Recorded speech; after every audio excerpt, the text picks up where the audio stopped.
Good afternoon class, welcome to our YouTube channel Teaching by HL Pandey. So today I will discuss about topic subject verb agreement part number 2. So let's start. अगर articles का प्रयोग first subject से पहले हो तो इनका अर्थ एक ही व्यक्ति वस्तु के सिंगुलर वर्ब का प्रयोग होगा। जैसे देखते हैं क्या क्या होगा, ये लिखा भी मैंने है। अगर आर्टिकल का प्रयोग फर्स्ट सब्जेक्ट के पहले हो तो इनका अर्थ होगा एक ही व्यक्ति अथवा वस्तु में सिंगुलर वर्ब का प्रयोग करेगा। क्लियर। सो आपका देखते एग्जाम्पल क्या दिया है, a white and black gown was bought by her. So ये जो आपका आया है फर्स्ट सब्जेक्ट मतलब वाइट से पहले आया है, ये अब क्या हो गया आर्टिकल। आर्टिकल्स में आपको क्लियरली आगे पढ़ाऊँगा। A white and black gown was, तो एक के लिए क्या आएगा सिंगुलर वर्ब आएगी, तो सिंगुलर क्या हमारा वाज। क्लियर, ये सिंगुलर वर्ब हो गई। क्लियर। सेकंड आपका हमने पॉइंट लिख दिया यहाँ पे, लेकिन अगर आर्टिकल का प्रयोग सब्जेक्ट के पहले हो, समझ रहे हैं, अगर आर्टिकल का प्रयोग सब्जेक्ट के पहले हो तो इसका अर्थ होगा अलग अलग व्यक्ति अथवा वस्तु, अतः प्लूरल वर्ब का प्रयोग होगा। क्लियर। देखते example, the director and the producer. The director and the producer have come. जब यहाँ पे अलग अलग होता तो क्या होगा, प्रोड्यूसर, ये आपका क्या हो गया plural verb. Clear. So 2 point is clear. Okay, अब आगे रूल देखते हैं इसका। कलेक्टिव नाउन के साथ सिंगुलर वर्ब का प्रयोग होगा। कलेक्टिव नाउन मैंने आपको पढ़ाई थी ना इसमें कि कलेक्टिव नाउन कौन कौन सी होती है, आरबी होता है, ग्रुप होता है, कम्युनिटी होता है, ये कौन सी आपकी होती है कलेक्टिव नाउन्स। तो इसमें कैसी आपकी वर्ब आएगी, इसमें आपकी सिंगुलर वर्ब आएगी। क्लियर। देख लेते हैं example, the committee has universally taken his decision. So आपका यहाँ जो कमेटी के साथ में कैसी वर्ब आई, सिंगुलर वर्ब आई। ठीक, हैज सिंगुलर वर्ब, है plural verb. Clear. Note number second देखते हैं, लेकिन अगर कलेक्टिव नाउन में मतभेद हो, मतलब अलग अलग को डिसीजन आ रहा हो, मतलब एक में सहमति ना हो, मतभेद हो या प्रत्येक व्यक्ति की बात की जाए तो प्लूरल वर्ब एडजेक्टिव या प्लूरल प्रोनाउन में से कोई भी हो सकता है। क्लियर।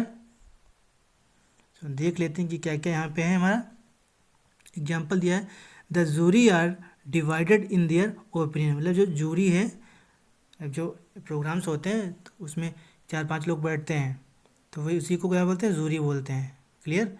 तो jury are divided in their opinion, सभी लोगों ने अपना अपना ओपिनियन दिया। ठीक, तो यहाँ पे क्या आपका आएगा, तो ये जूरी आर जो आपका है ये क्या है प्लूरल वर्ब है। क्लियर। और जो दियर आपका यहाँ पे आ गया ये क्या है, ये आपका प्लूरल एडजेक्टिव आ गया। तो एक ही सेंटेंस पे आपका दो चीज़ यूज़ हो गई, प्लूरल वर्ब भी आ गया वर्ब और प्लूरल एडजेक्टिव आ गया। क्लियर। अब सेकंड रूल देखते हैं, प्लूरल संख्या के साथ प्लूरल वर्ब का प्रयोग होगा। अगर कोई प्लूरल संख्या है, जैसे 100 या 1000 वगैरह अगर ऐसे हैं तो इसके साथ में क्या प्लूरल वर्ब होगा। Clear. Example, 100 boys are in my class. अब यहाँ पे तो भाई बॉयज़ आ गया, 100 बॉयज़ हैं तो क्या है प्लूरल नंबर्स हैं। क्लियर। अब इसके वर्ब कैसी आएगी, प्लूरल वर्ब से आएगी, आर आ गया। ओके। सो 2 रूल मैंने आपको क्लियर करा दिए। अब नेक्स्ट देखते हैं, ये आपका मोस्ट इम्पॉर्टेंट है रूल, इसको ज़रा ध्यान से पढ़िएगा। अगर कंडीशनल एडजेक्टिव क्या क्या होते हैं, 1 2 3 4 एट्सेट्रा एट्सेट्रा, जो नंबर्स होते हैं 1 2 3 4 5 6 7 क्या है कंडीशनल एडजेक्टिव के बाद प्लूरल नाउन का प्रयोग हो तथा नाउन से सर्टेन अमाउंट, कोई निश्चित, समझ रहे हैं, सर्टेन अमाउंट मतलब कोई निश्चित रकम, या सर्टेन वेट, कोई निश्चित आपका वेट, सर्टेन पीरियड, निश्चित टाइम, सर्टेन हाइट, ठीक, का बोध हो तो इनके साथ सिंगुलर वर्ब का प्रयोग होगा, ना कि प्लूरल वर्ब का।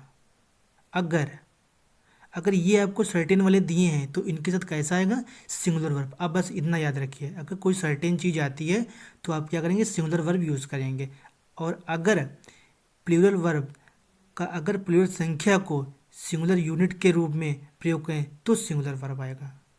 क्लियर। अगर सर्टेन वाले जो आपको दिए certain, certain amount, certain weight, certain period, अगर इनके साथ में कोई वर्ब आएगी तो कैसी आएगी सिंगुलर आएगी और प्लूरल की नहीं आएगी। अगर संख्या में प्लूरल दिया है या प्लूरल संख्या है तो सिंगुलर यूनिट के रूप में सिंगुलर वर्ब का प्रयोग करेंगे। क्लियर। अब इसका एग्जाम्पल देख लेते हैं। इसे दिया है कि 100 रुपीज़ इज़ माई पॉकेट। ठीक, तो आपका क्या हो गया, ये नंबर्स में को दिया है तो इज़ क्या हो गया आपका, ये सिंगुलर वर्ब हो गया। क्लियर है।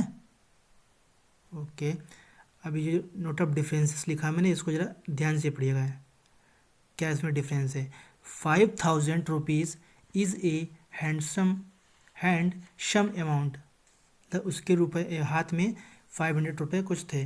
ठीक, तो अब क्या हो गया, ये 5000 जो आपका हो गया ये क्या है, न्यूमेरिकल नंबर्स को है, न्यूमेरिकल एडजेक्टिव। क्लियर।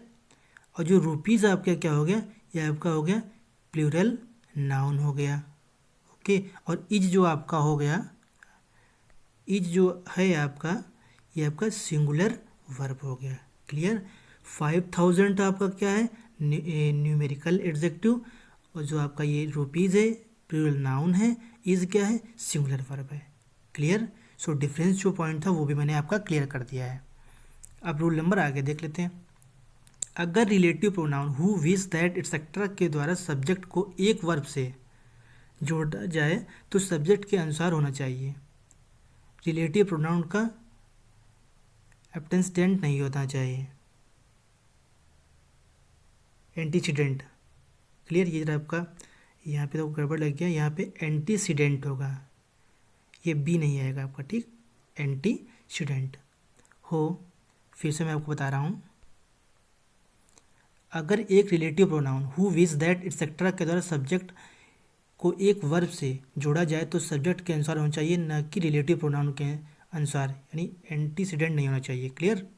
एग्जाम्पल देख लेते हैं। She is one of the noblest women that has या have ever lived on his अर्थ।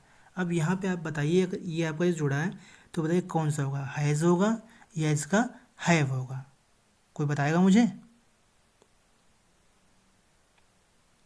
ये जब मैंने आपको बता दिया था कि यहाँ पे देखिए, अगर एक relative pronoun who wish that subject के द्वारा ए वर्ब से जोड़ा जाए तो उस सब्जेक्ट के अनुसार होना चाहिए, ना कि रिलेटिव प्रोनाउन के अनुसार, एंटीसीडेंट ना हो। ठीक, तो इसमें क्या होगा आपका, यहाँ पे आएगा she is one of the noblest women that has नहीं आएगा, यहाँ पे आपका हैव आएगा। Clear. Okay, so rule number second देखते हैं। सेकंड क्या नेक्स्ट है, ठीक है। Rule each every one someone somebody nobody none one या एनी मोर देन, अगर इसका मतलब अर्थ है तो क्या आएगा, सिंगुलर रहेगा। इनके साथ सिंगुलर वर्ब या सिंगुलर नाउन का प्रयोग करते हैं। ठीक, इनके साथ कैसा आएगा, अगर ये आपको वर्ड दिए हैं तो उनके साथ में कैसी वर्ब आएगी, सिंगुलर वर्ब आएगी और सिंगुलर नाउन भी आएगा। क्लियर। ये आपको याद करने हैं। नेक्स्ट रूल देख लें, ये वाला, ये जब आपका कंडीशनल में जो कंडीशनल सेंटेंस होते हैं उसमें ज़्यादातर यूज़ होता है। ठीक, काल्पनिक वाक्य हमेशा if, as though, suppose, I wish, in case, would, that से शुरू होते हैं। इन शब्दों के बाद किसी भी नंबर तथा पर्सन के सब्जेक्ट का प्रयोग हो, अगर इनके बाद किसी नंबर या पर्सन सब्जेक्ट का प्रयोग होता है तो कैसी वर्ब आएगी, प्लूरल वर्ब, वर का प्रयोग करेंगे। इसको आप जरा गौर देखिए, वर। अगर जो आपके काल्पनिक होते हैं, जैसे आप सपोज करते हैं कि सपोज ऐसा हो जाए मेरे साथ, मैं ये बन जाऊँ, वो बहुत बड़ा बिजनेसमैन बन जाऊँ, सोचते हैं ना, बहुत सारे लोग सोचते हैं। बट जो सोचते हैं ये आपका काल्पनिक चीज़ें होती हैं, और ये हमेशा स्टार्ट किससे होती हैं, ये आपकी वर से स्टार्ट होती हैं। इसमें कभी भी वाज नहीं आएगा, हमेशा वर का यूज़ होगा। क्लियर। तो दिया है if he were rich he would help others, यदि वह अमीर हो जाता तो औरों की मदद कर पाता। ठीक, आगे देखते रूल। ए नंबर ऑफ, ये भी आपका इंपॉर्टेंट है, a number of, a large number of, a great number of, अगर ये आपका दिया है तो प्लूरल काउंटेबल नाउन के साथ होता है, इनके साथ प्लूरल वर्ब का प्रयोग होता है। कैसी वर्ब आएगी, प्लूरल वर्ब आएगी। क्लियर। से दिया है ए नंबर ऑफ स्टूडेंट, अब यहाँ पे वाज तो आएगा नहीं, यहाँ पे क्या आएगा आपका, वर आएगा। क्लियर है। ओके, तो ये पहला पॉइंट आपका क्लियर। अब जो आपको नोट्स दिया है वो मैं देख लेता हूँ। लेकिन ये देखिएगा ये ध्यान से, इम्पोर्टेंट है ये वाला। लेकिन द नंबर ऑफ का प्रयोग एक निश्चित संख्या के अर्थ में होता है। इसके बाद प्लूरल वर्ब प्लूरल सब्जेक्ट का प्रयोग होता है तथा इसका प्रयोग सेंटेंस के सब्जेक्ट के रूप में होने पर इनके साथ सिंगुलर वर्ब होता है। क्लियर। अब जैसे मैंने दिया है कि the number of boys is होगा या आर होगा, कितने बॉयज 60, तो आप बताइए क्या यहाँ पे होगा। बॉयज अब क्या हो गया, बॉयज़ आपका हो गया प्लूरल सब्जेक्ट। ठीक। अब आपकी जो यहाँ पे वर्ब आएगी वो कैसी आएगी, इज आएगी या आर आएगी। यहाँ जो आपकी वर्ब आएगी वो आपकी आएगी आर। क्लियर।